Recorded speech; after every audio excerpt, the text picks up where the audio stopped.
Sanibona, phinde ngibikele nje futhi namhlanje ngale thuba ngamzuza ngaleli hora. Sibonge nje ubabazekayo, sibonge oyingcwele, sibonge ukukhulu othandekayo, osabekayo, uyise weNkosi yethu Jesu, ongumnini mandla wonke, osithandayo, osibekelayo, osibonayo, osihambelayo. Yazi uNkulunkulu yikho konke ukho ngezikhathi zonke. Ngiyaye ngithi ungukudla endlaleni, ngiyaye ngithi wamanzi ekunxanweni, ngiyaye ngithi ungumzali kwizintandane, ngiyaye ngithi umyeni wabafelokazi, uyikho konke kwizimpofana. Oh, ungophakeme kophansi, uyikho konke, ungukukhanya ebumnyameni, uyiqiniso emangeni, uluthando enzondweni. uNkulunkulu uhlezi eyisisombululo kukona konke ngaso sonke isikhathi. Odumisekayo notusekayo nobizwe elihle makathathe udumo nanamhlanje. Sibonge nje uNkulunkulu esasigcinile, esasibekele, esasilondolozile, esasihlengile. Kukuningi ezidlula kona, kukuningi okwenzakalayo, kukuningi umhlaba osugcwele kona, imimoya indlela esiphume ngayo yasabalala, yayithola indawo emhlabeni, yawathola amagumbi emhlabeni, yayithola iy'ngane, yawuthola emshadweni, yabathola abafazi, yabathola abayeni, yakuthola konke lapha emhlabeni, yase yathatha indawo yenza umathanda. Kukona konke uNkulunkulu kumele sazi siqonde ukuthi usangumnini mandla wonke, usangumkhulu kakhulu, kusawuyena wahlala phansi wadala umzimba wakho, kusawuyena owazi inani lezinwele zakho wena ongalazi, kusawuyena oqonda zonke izinto ngawo uqobo lezi wena ongazazi futhi ongaziqondi. So kukona konke ngaso sonke isikhathi isamile indaba, ngoba indaba imayelana nawe nomphefumulo wakho, imayelana nemiyalezo uNkulunkulu athanda ukuthi ufinyelele kuwe, imayelana neqiniso uNkulunkulu athanda ukuthi ulazi uqonde, ngoba iqiniso liqondisa kuzona zonke izono zakho. Iqiniso likuhlenga kukona konke, ngoba liyakukhanyisela, ngoba wazi wena ukuthi lento oyenza i-wrong. Angithi awuqondi futhi ngalokho, kodwa uma sithatha isibani esiyizwi likaNkulunkulu, nasi ila khona sithola iqiniso lonke uNkulunkulu asaleza ngalo. Uma sesithatha leli qiniso sesihlanganisa namafutha angumoya engcwele, uyakuthi noma usuhamba endleleni usulikhohliwe, umoya engcwele libe lukukhumbuza, umoya engcwele libe lukukhumbuza, umoya engcwele libe lukukhumbuza ukuthi hayi bo, khumbula, awuqamba amanga wena, hayi bo, uhlebi wena, hayi bo, wenza ukuthi, ukhumbula ukuthi ubuthembisa utheni. Ngomoya engcwele uzokukhumbuza zonke iy'fungo zakho ukuthi hayi bona, ufungile ukuthi wena wathi njengoba ubhabhatisa kulela bandla uzohlezi ukhonza khona, uzohlezi wenza intando yakho, uzohlezi kuleyo ndawo nakuleyo ndima.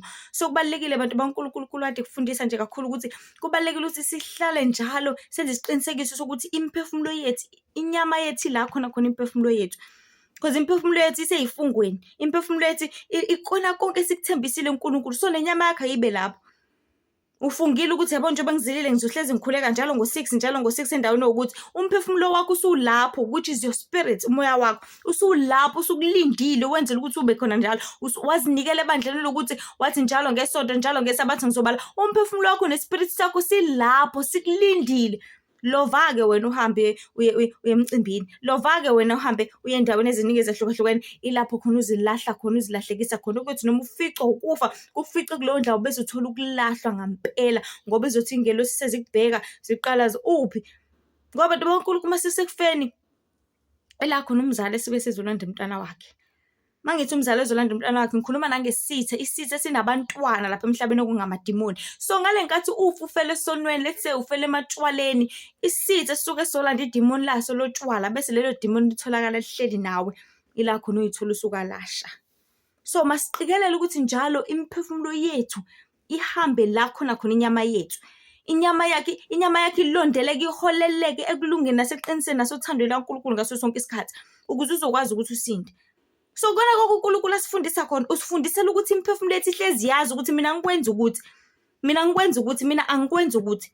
Usifundisela ukuthi izinyama zethu zihambe ngaleyo ndlela nangaleyo ndima, ukuze umoya kaNkulunkulu uzohlala kithi, ukuze umoya kaNkulunkulu uzosibusa, ukuze umoya kaNkulunkulu uzosikhanyisela kona konke, ngoba sihlezi njalo sishelele uma sisaphila lapha emhlabeni. So kona konke ngaso sonke isikhathi masiqikelele ukuthi imiphefumulo yethu ila khona inyama yethu. Actually inyama umele ukuthi iholele la khona umphefumulo wakho. Umphefumulo wakho ngeke uzujike, ngeke uzuguquke, ngeke uzuwenza izinto ezingafanelekile. So yikho nenyama yakho umele ukuthi uqikelele ukuthi ihuduleke iye kuleyo ndawo. So uNkulunkulu usefundisile ukuthi akakuthanda ukuthi oma-makeup, bonke oma-necklace, ukugaxa, amathathuna, ibhuluku wesifazane, akayithandi imisebenzi yasezweni, ungakhonzi abanye uNkulunkulu. Yabo ngomthetho wakhe ilapho khona uNkulunkulu esuke ekufundisa umphefumulo wakho ukuthi kumele wenze ini, kumele uhlale kuphi, kumele uphile empilweni. Kodwa uma ungayigcini imiyalelo kaNkulunkulu ilapho khona ku-clash. Uthola ukuthi umphefumulo wakho ukwenye indawo kodwa inyama yakho ikwenye indawo. That is why athi umuntu utholakala usendaweni e-wrong ngesikhathi esi-wrong, because umphefumulo wakho awukho lapho. That is why abantu basheshe befa. Ngokungalaleli kwakho wenza ukuthi umphefumulo wakho ulahleke endaweni thizeni, bese inyama yakho izulazule la izulazula khona, ebese uthola inkinga.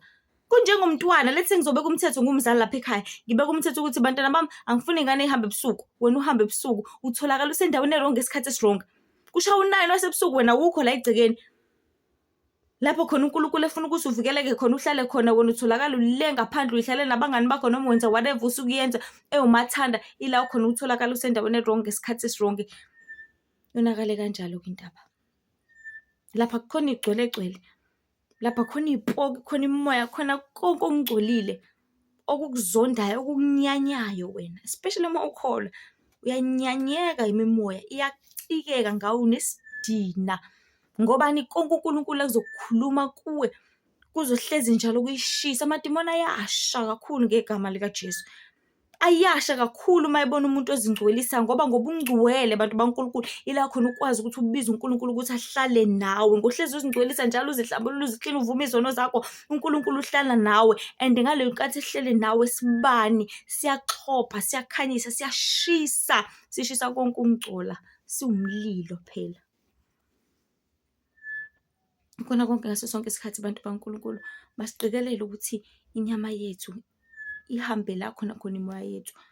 Qikelela ukuthi uma usuku lokukhonza athembisa wafunga, yenza sure ukuthi usenkonzweni. Qikelela ukuthi uma ngabe uthe uzilile ngeke uzudle, enza sure ukuthi wenza kanjalo, ngoba ngokubreaka lokho umunyale umphefumulo wakho le, inyama yakhe le iholo bani? Izotholakala ikephi? Ilalela bani? Sesifuma silalele uJehova ongumdali wamazulu nomhlaba. Enye into uNkulunkulu befisa ukuthi siyiqonde ukuthi yazi lapha emhlabeni sihlalela ukuthi sisizane, sihlalela ukuthi silekelelane. Ngokuthi ngidle lokho okudlayo, ingale nkathi ngikusiza. It's like siyalekelelana ngezono. Uma uzohlala nabantu abaphuza khona uzo-understand ukuthi why benza lento, ufuna ukubasiza, ubalekelele. Especially uNkulunkulu mase ukuvumela ukuthi nawe uzungene kuleyo nto leyo, khona uzo-understand ukuthi kusho ukuthini ukwenza okunjalo, kusho ukuthini mangabe belapho phakathi. Aphinde futhi akunyubule akukhiphe, khona uzokwazi ukuthi ubatshele ukuthi hayi bo, kahle kahle kuyaphumeka. Ngoba abantu baNkulunkulu akukho okungenzeki ngoNkulunkulu, ngiyaphinda, akukho okungenzeki ngoNkulunkulu.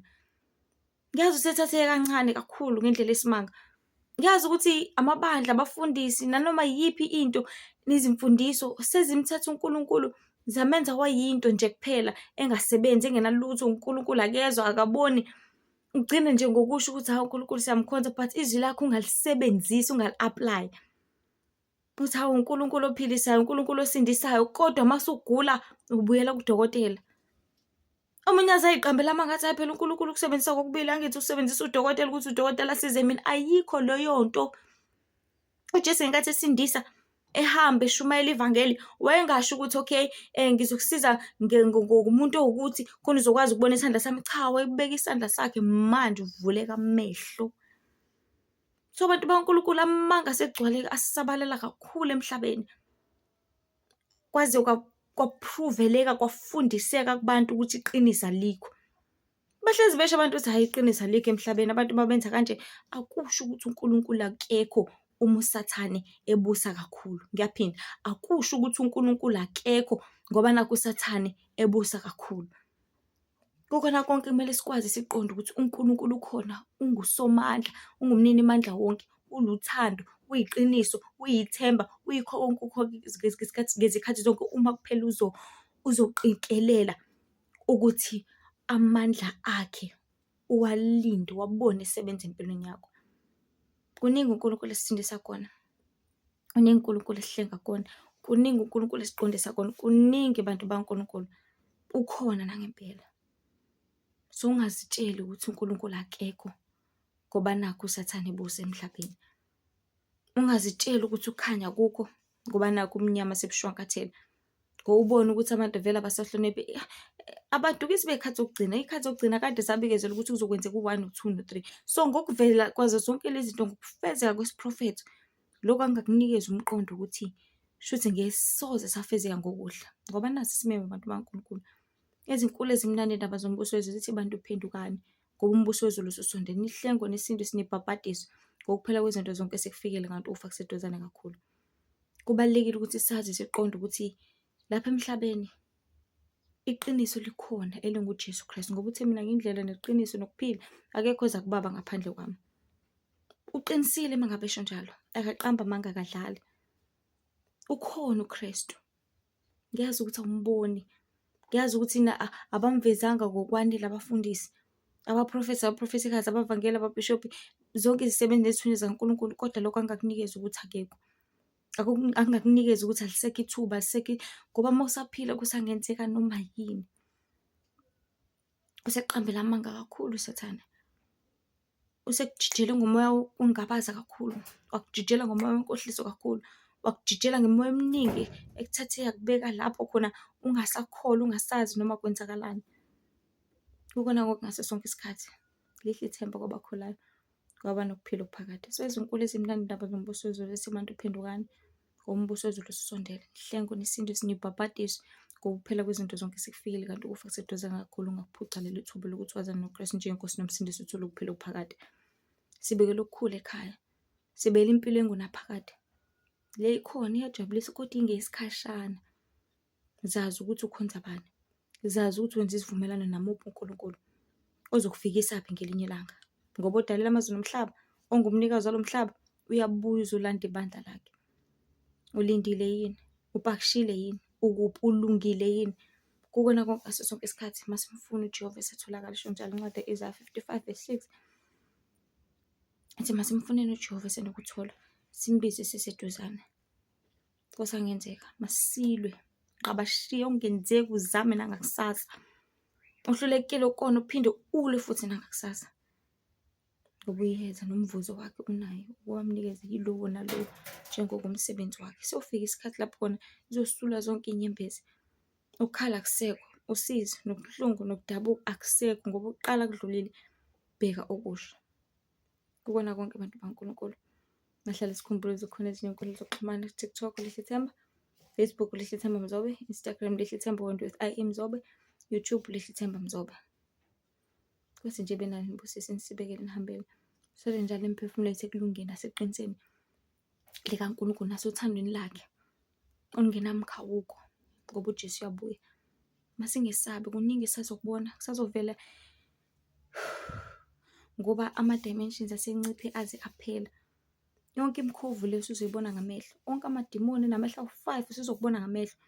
Konke uNkulunkulu akade kubikezelile, konke kade sivezele kona ukuzibonakalisa izampulo, usuzokubona ngamehlo, sekuzokwenzeka manje.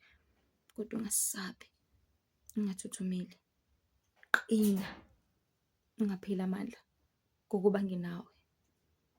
Ngiyawuqondisa, ngiyakududuza, ngiyakusibekela, ngiyakuvikela, ngiyakuhlenga. Ngokukholwa akukho kungenzeki. Ngokukholwa uJesu khona uyaphila. Nasibe nani nibusise nisibekele nihambele. Umndenini kubantwana, nilala nivuka niphuma ningena. uJesu uyabuya, uJesu uyabusa. Manje usiphathe. Amen.